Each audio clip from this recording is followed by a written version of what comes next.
अलीगढ़ का एक ऐसा गांव जहां किसी की मौत हो जाए तो 24 घंटे में दूसरी मौत निश्चित है और अगर तीसरी हो जाए तो चौथी मौत भी हो जाती है। यानी इस गांव में होती है जोड़े से मौत। यह बात हम नहीं कह रहे हैं, इस बात की पुष्टि अलीगढ़ के थाना गांधी पार्क इलाका स्थित गाँव पदेसी निवासी नौजवान व बुजुर्ग करते हुए अपनी आंखों देखी बता रहे हैं। उनका कहना है कि इस सिलसिले बार बार मौत से ग्रामीण परेशान है और दहशत में रहने को मजबूर है।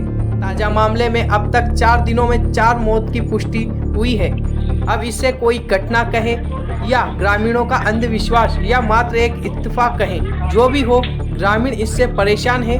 आपको अवगत करा दे कि अलीगढ़ के थाना गांधी पार्क इलाका स्थित पदेसी गांव करीब 100 साल पुराना है। इसकी प्रारंभिक आबादी 200 की रही होगी। ये बताइए क्या नाम है आपका और इस गांव में कब से रह रहे हैं आप?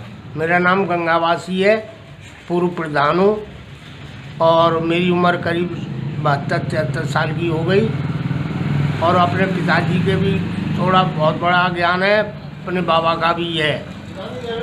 ये गांव तो कम से कम 100 साल पुराना है, ज़्यादा बड़ा नहीं था, अब बड़ा हो गया है।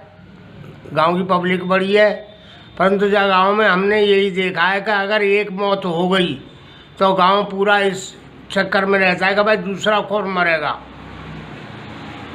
और दूसरा मर गया, अगर तीसरा मर जाता तो फिर चौथा मरेगा, और चौथे के बाद अगर 5वां मर जाता तो फिर छठा भी मरेगा।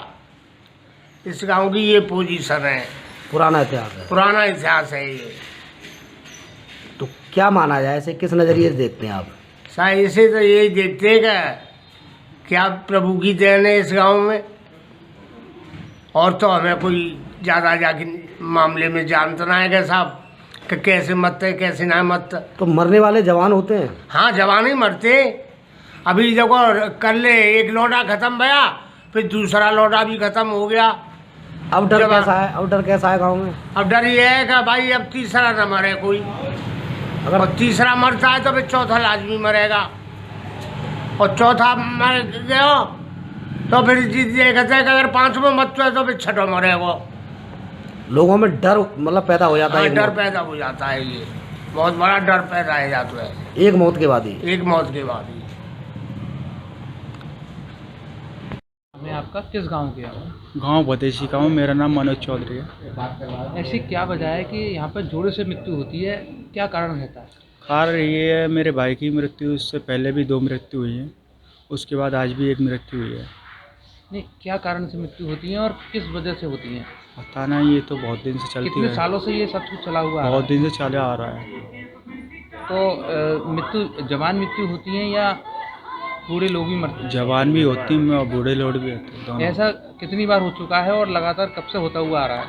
ये बहुत साल तो होता है। आपके साथ क्या घटना हुई है? मेरा भाई एक्सपायर हुआ था, उसके फेफड़े में पानी था, उसके बाद दिल्ली भर्ती कराया था मैंने, उसके बाद दिल में पानी गया था, उसके दिल का पानी निकलवाया, एम्स में भर्ती रहा, उसके बाद आपके भाई के साथ साथ किसी और की भी मृत्यु हुई है? हाँ, 2 जने की और हुई है, आज भी 1 की हुई है। आपके भाई को कितना समय हो गया मृत्यु? 4 दिन हो गए आज। 4 दिन में कितने लोग अभी तक मर चुके हैं? 4 जने हो गए। अरे एक गांव है भदेसी, वहाँ पर बहुत पुराने समय से, जब उस गांव की आबादी 200 थी तब से, और आज लगभग 3 या 4 हज़ार आबादी है उस गांव की, तब तक लगातार ये दुर्भाग्य है कि उस गांव में एक मौत होती है, उसके साथ दूसरी होती है। इससे पूरा गांव भयातंकित रहता है। तो इसका क्या कारण है और क्या निवारण है, आखिर ये ऐसा क्यों होता है, इस बारे में? देखिए, इस टाइप की जो समस्याएं हैं, ये समस्याएं हमारे कर्मों पर आधारित हैं, निर्भर करती हैं। जिस तरीके से किसी भी परिवार के लिए उसके पितृदोष और पितरों का शांत होना आवश्यक है, उसी तरीके से जब समूह बनता है, मोहल्ला बनता है, शहर बनता है, वो सारी चीज़ें जो है उस पर आधारित होती हैं, और कोई ना कोई दोष होता है सनातन धर्मानुसार। तो कहीं ना कहीं कुछ दोष ऐसा है उस गांव का, वहाँ की मिट्टी का, या कोई ऐसा रहस्य जरूर होगा जिसका समाधान निश्चित तौर पर सनातन में मौजूद है। परंतु दिक्कत इस बात की है कि आधुनिकता में हम सब लोग इतने लिप्त हो चुके हैं कि कुछ कर्मकांड जो अति आवश्यक है करना, जिनको करना मन की शांति से लेकर के सामाजिक शांति के लिए भी आवश्यक होता है, उनको हमने दरकिनार कर दिया है, ये कहते हुए कि ये अंधविश्वास है या ये मानते हुए कि हम लोग आधुनिक लोग हैं, इन चीज़ों में विश्वास नहीं करते। तो आपको तो मूल्यों में आना ही पड़ेगा।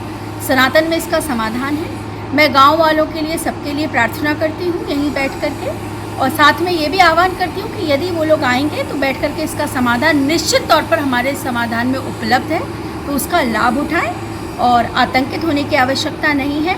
समस्या को ढूंढने की आवश्यकता है कि उसकी जड़ कहाँ है, और जड़ मूल तक पहुँचने का कार्य हमारे माध्यम से हो सकता है। तो आप लोग आएँ और सनातन के द्वारा इस समाधान को ढूंढते हुए और शांति लें, और उस गांव में जो भी ये माहौल क्रिएट हो रहा है, ये किसी ना किसी दोष की वजह से है, और उस दोष को समाप्त करने का दायित्व जो है उन्हीं गांव के लोगों